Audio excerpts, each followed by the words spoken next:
110 शब्द प्रति minute. Dainik Jagran dictation.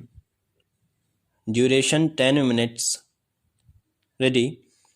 अध्यक्ष महोदय, मुझे देश के उन स्वानमधन्य बुद्धिजीवियों, पत्रकारों और महान अफसरों की तलाश है जो एक भारत विरोधी संपादक के घर पर एक राज्य की पुलिस के जाने को मीडिया अभिव्यक्ति की स्वतंत्रता और जनतंत्र पर खतरा बता रहे थे।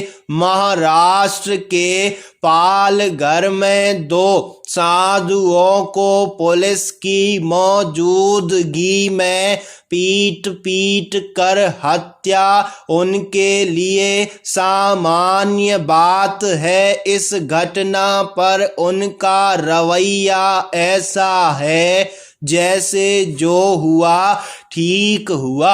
आतंकियों को बचाने के लिए सर्वोच्च न्यायालय का दरवाजा आधी रात को खुलवाने वाले बुद्धिजीवी और कांग्रेसी वकील कान में तेल डालकर सोते रहे। उद्धव ने साधुओं की हत्या के मामले में मजबूरी में कार्यवाही की। उनकी खींच निकली। बुलंदशहर में 2 साधुओं की हत्या पर उन्होंने मुख्यमंत्री योगी आदित्यनाथ को फोन किया क्योंकि योगी ने पालघर की घटना पर उनसे बात की थी। Paragraph change. एक बड़े प्रदेश का मुख्यमंत्री सामान्य ज्ञान की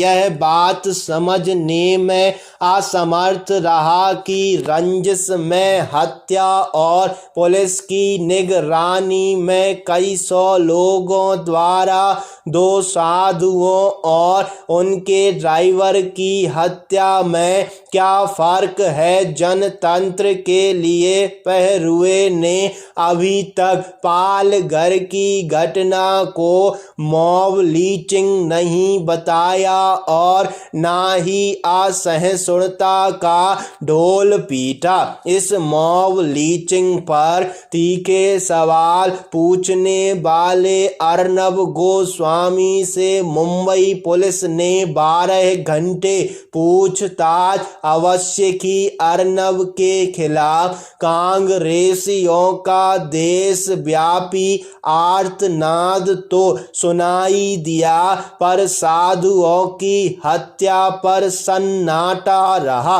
पैराग्राफ चेंज। अर्नब से पुलिसिया पूछताछ पर यह भी कहा जा रहा कि भाई पुलिस है, किसी से भी पूछताछ कर सकती है।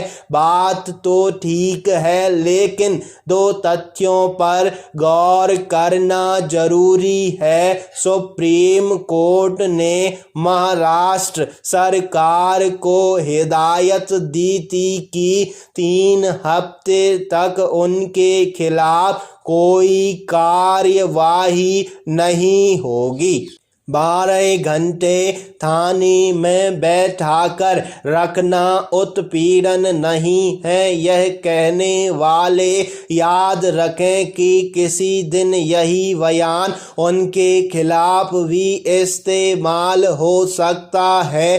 दूसरा, अर्नब शिकायत करता है उन पर हमला हुआ था। उन पर हमला करने वाले कांग्रेसी 2 दिन में जमानत पर छूट गए क्योंकि मुंबई पुलिस ने उनकी जमानत का विरोध नहीं किया। करती भी कैसे। हमलावर सोनिया जी के कार्यकर्ता थे और उद्धव ठाकरे की सरकार उन्हीं की कृपा से चल रही है। सत्ता कृपा से मिली हो तो उसकी कीमत तो चुकानी ही पड़ती है। नेताओं की याददाश्त अक्सर कमजोर होती है, सो उद्धव ठाकरे की भी है। वह भूल गए कि उनके दिवंगत पिता बाला साहब ठाकरे का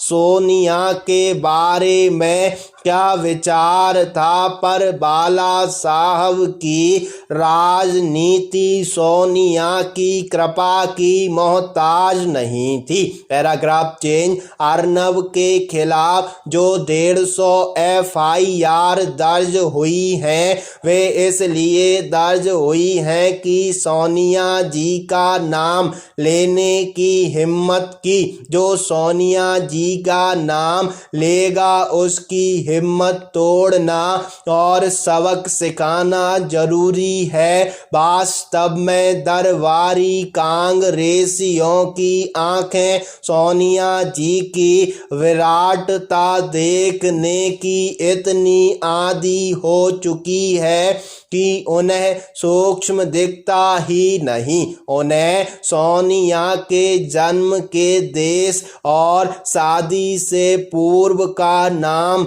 लेना नाकाबिले बर्दाश्त लगता है। अर्नब ने वह किया जो पहले किसी ने नहीं किया। उन्होंने तिलिस्म का तोड़ दिया और परिवार के बारे में कोई कुछ व्यक्तिगत टिप्पणी नहीं कर सकता।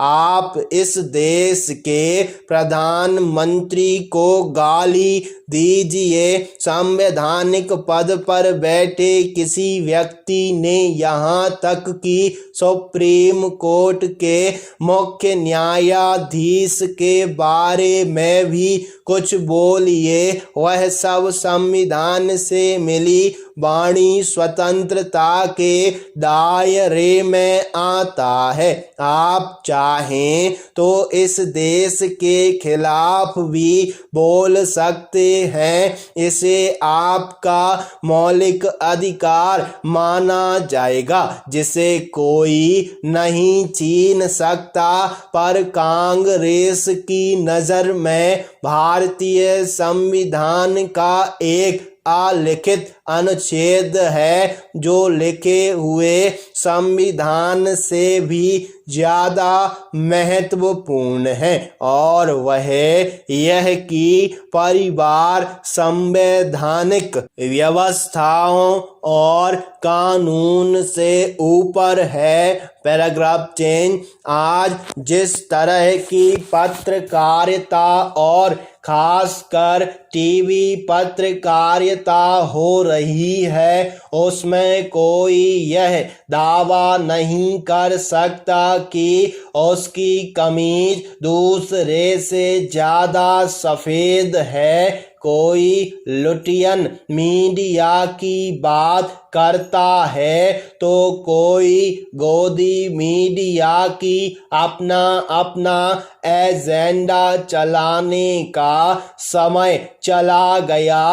अब अपना अपना एजेंडा बेचने का समय है। पत्रकारिता का प्रमाण पत्र बांटने का धंधा तेजी पर है। क्षण भर में घोषणा हो जाती है कि फलां को तो मैं पत्रकार मानता ही नहीं। समर्थन विरोध की एक मुहिम चल पड़ती है। मुहिम चलाने वाले कभी अपनी गिरेबां में नहीं झांकते। फल के ठेले पर भगवा झंडा लगाने वाले दलित के खिलाफ तो आप मुकदमा दायर कर सकते हैं, लेकिन मीडिया की इन दुकानों का क्या। Paragraph change. कांग्रेस में नेहरू के बाद की पीढ़ियों में एक बदलाव आया है। नेहरू को अपनी नीतियों की आलोचना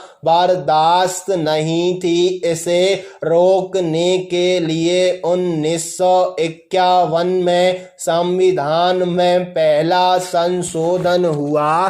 बदलाव यह आया है कि परिवार को छोड़कर पार्टी की नीतियों या उसके बाकी नेताओं की आलोचना से अब कोई ऐतराज नहीं है। स्टॉप।